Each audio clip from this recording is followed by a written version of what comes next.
Había bajado por la ladera de la última estribación, llevando del rosal a su mula, cuyos ojos estaban ya muertos y abandonados a causa del calor. Hacía ya 3 semanas que había cruzado la última población, y desde entonces solo había visto la desierta ruta de las diligencias y algún que otro grupo de casuchas de tepe arracimadas, donde habitaban los moradores de los confines. Los grupos de viviendas iban degenerando en chozas aisladas, ocupadas la mayoría por locos o leprosos.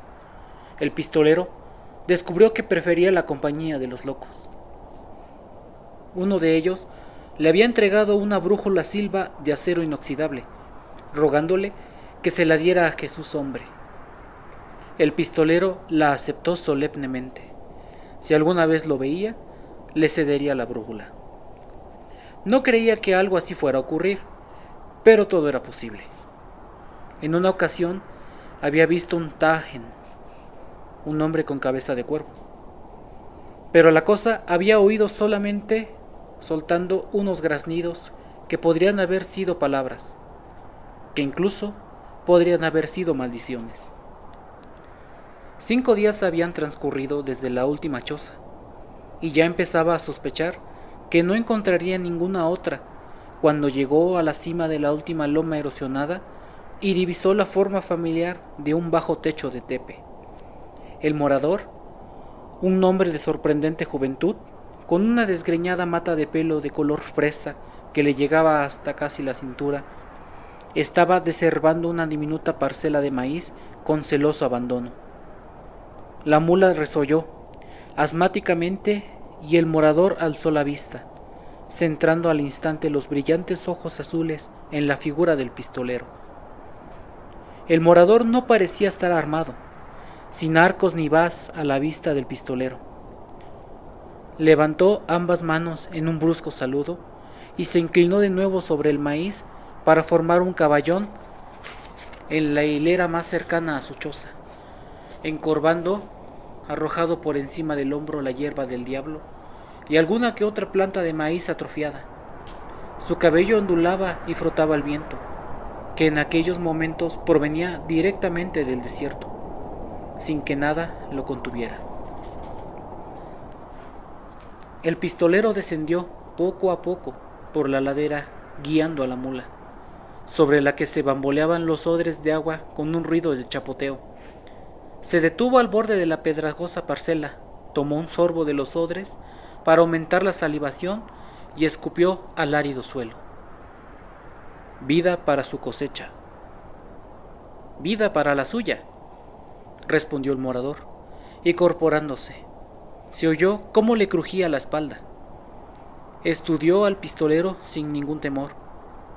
La poca cara visible entre la barba y los cabellos no parecía estar marcada por la putrefacción y sus ojos, aunque un tanto salvajes, parecían cuerdos. Largos días y gratas noches, forastero. Y que veas el doble. Improbable, respondió el morador, soltando una breve risita. Solo tengo maíz y judías, anunció. El maíz es gratis, pero tendrá que darme algo por las judías. Un hombre viene a traérmelas de vez en cuando. Nunca se queda mucho tiempo. El morador profirió una breve risa. Tiene miedo a los espíritus. También teme al hombre pájaro. Lo he visto. Al hombre pájaro, quiero decir. Huyó de mí. ¡Ea! Ha perdido su camino. Afirma estar buscando un lugar llamado algún ciento. Solo que a veces lo llama cielo azul o celo azul. No puedo asegurarlo. ¿Habéis escuchado nombrarlo? El pistolero negó con la cabeza. Bien, no muerde ni espera, así que pueden jodérselo, dijo. ¿Vos estáis vivo o muerto? Vivo, respondió el pistolero. Usted habla como los Mani. Estuve un tiempo con ellos, pero aquella vida no era para mí. Demasiado raros. Eran, siempre buscando los agujeros del mundo. Eso es cierto, reflexionó el pistolero. Los Mani eran grandes viajeros. Se miraron en silencio durante unos instantes. Luego el morador extendió la mano. Me llamo Brown. El pistolero se la estrechó y le dijo su nombre. Mientras lo hacía, un cuervo descarnado graznó desde el aplastado techo de Tepe. El morador lo señaló con gesto fugaz. Ese es Zoltan. Al escuchar su nombre, el cuervo volvió a graznar y alzó el vuelo hacia Brown. Se posó en la cabeza del morador y se aseguró, hundiendo firmemente las garras en la enredada mata de pelo. ¡Que te jodan!, graznó jovialmente Zoltan. ¡Que te jodan a ti y a tu caballo! El pistolero asintió amistosamente. ¡Judías! ¡Judías! ¡La fruta musical!, recitó el cuervo, inspirado. Cuantas más comes, más resuenas. ¿Le enseñó eso a usted? Me parece que es lo único que le interesa aprender, explicó Brown. Una vez traté de enseñarle el Padre Nuestro. Sus ojos se desviaron por un instante más allá de la choza, hacia el yermo áspero y sin relieve. Supongo que no es un país para padres nuestros. Sois un pistolero, ¿verdad? Sí. Se acuclilló y sacó papel y tabaco. Zoltan se lanzó desde la cabeza de Brown y se posó alterado en el hombro del pistolero. Creía que los de vuestra clase ya no existían. Entonces, debería cambiar la idea, ¿no? ¿Venís de mundo interior? Eso fue hace mucho tiempo. ¿Queda algo allí? A esto, el pistolero no respondió, pero su cara dejó entrever que convenía cambiar de tema. Vais detrás del otro, supongo. Sí. A continuación, formuló la inevitable pregunta. ¿Cuánto hace que ha pasado por aquí? Brown se encogió de hombros. No lo sé. Aquí el tiempo es extraño. Las distancias y las direcciones también. Más de 2 semanas. Menos de 2 meses. El hombre de las judías ha venido 2 veces desde que lo vi. Diría que unas 6 semanas. Es muy probable que me equivoque. Cuantas más comes, más resuenas, dijo Zoltan. ¿Se detuvo aquí?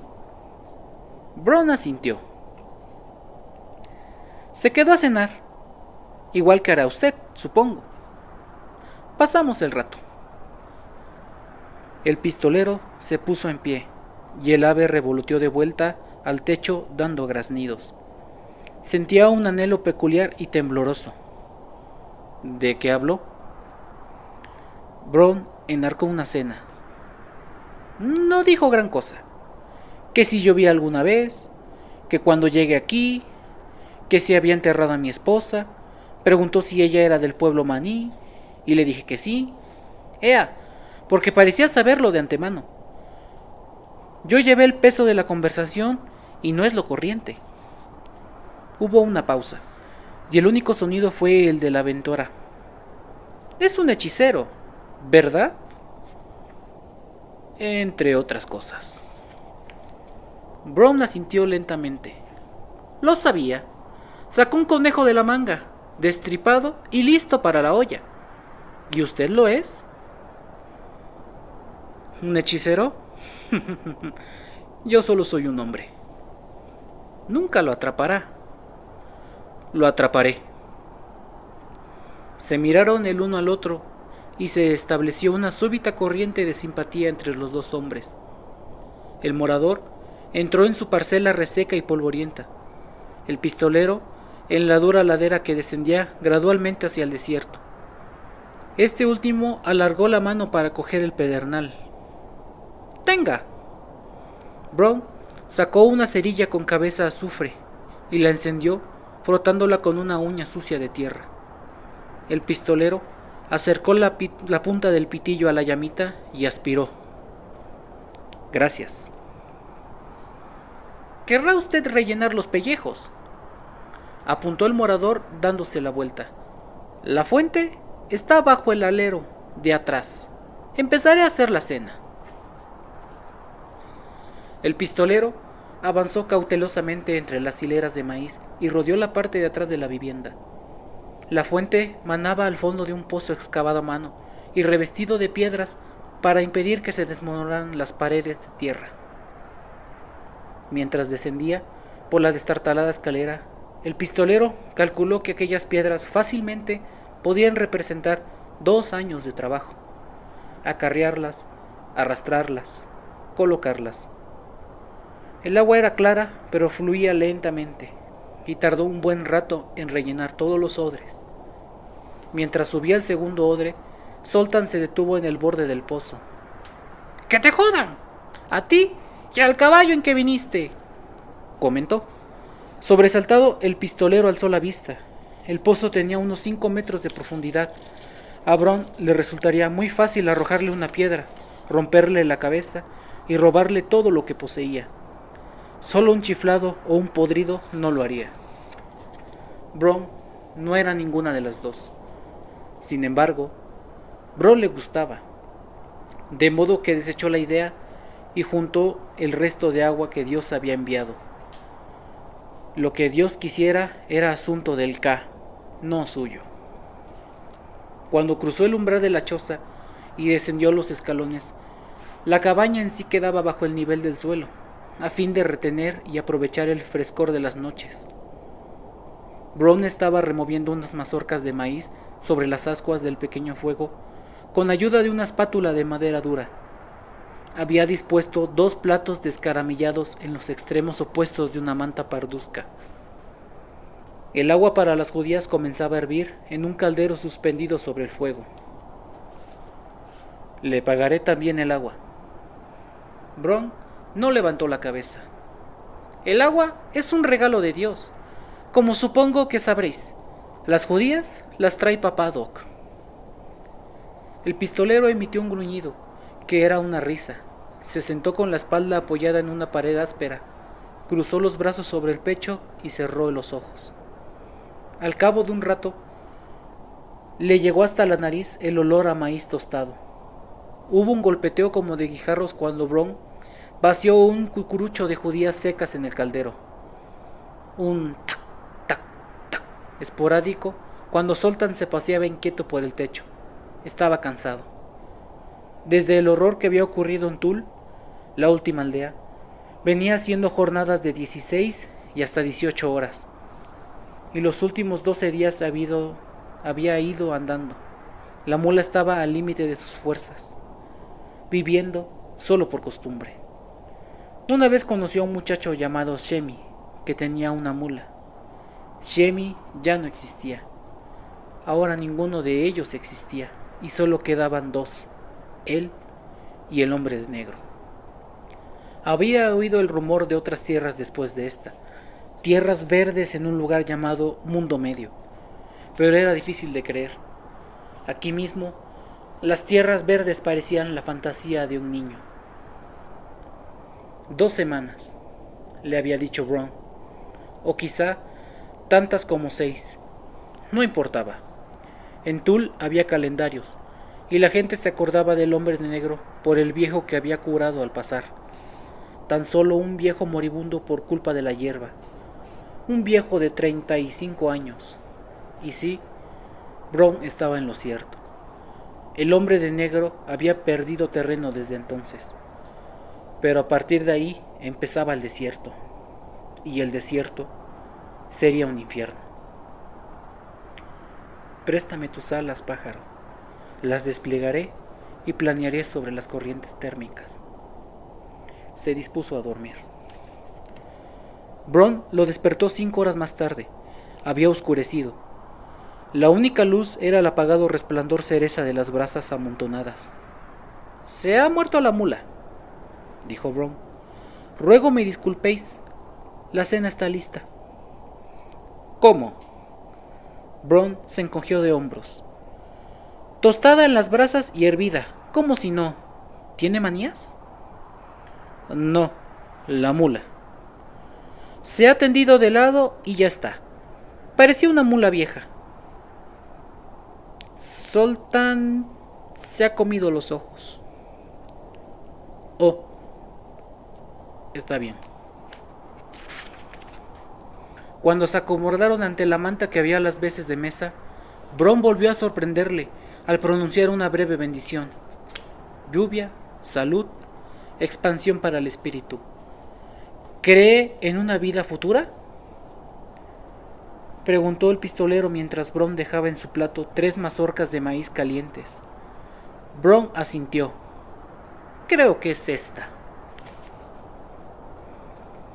Las judías eran como balas y el maíz estaba duro. En el exterior, el viento silbaba y gemía incesantemente en torno a los alerones del techo, casi al nivel del suelo. El pistolero comió con ansia, deprisa, y bebió 4 tazas de agua con la comida. Antes de terminar, sonó un tableteo de ametralladoras en la puerta. Bron se levantó y dejó entrar a Zoltan.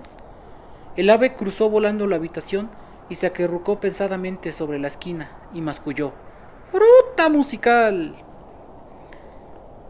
¿Alguna vez pensó en comérselo?, preguntó el pistolero. El morador rió. Animal que habla no es tierno. Pájaros, vilibrandos, judías humanas, demasiados duros para comer. Después de cenar, el pistolero ofreció su tabaco. Bron, el morador, lo aceptó vivamente. Ahora, pensó el pistolero, ahora vendrán las preguntas.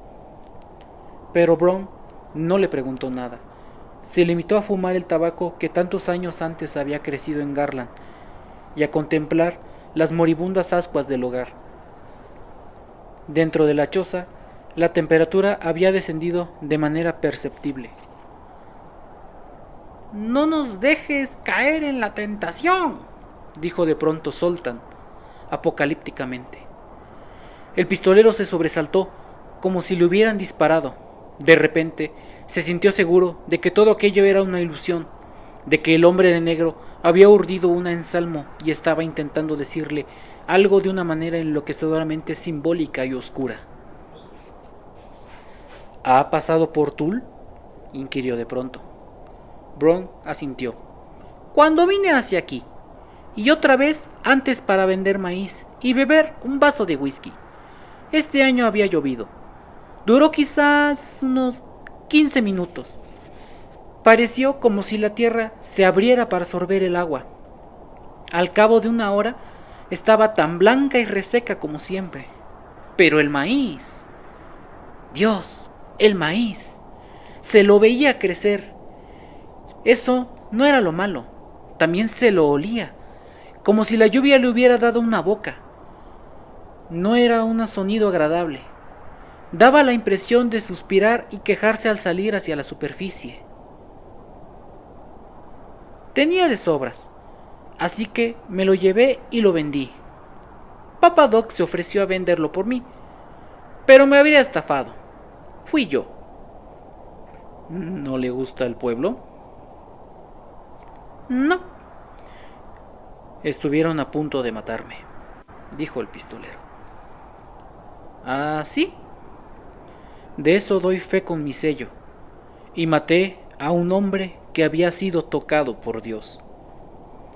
Pero no había sido Dios, sino el hombre que sacó el conejo de la manga, el hombre de negro. Le tendió una trampa. Dice verdad. Digo, gracias. Se contemplaron a través de las sombras, y al instante adquirió matices de irrevocabilidad. Ahora vendrán las preguntas. Pero Bron, al parecer, no tenía nada que decir. Su cigarrillo era una colilla humeante, pero cuando el pistolero dio unos golpecitos sobre su petaca, Bron movió la cabeza. Zoltan se agitó con inquietud. Parecía estar a punto de hablar. Se quedó inmóvil. ¿Puedo contárselo?, preguntó el pistolero.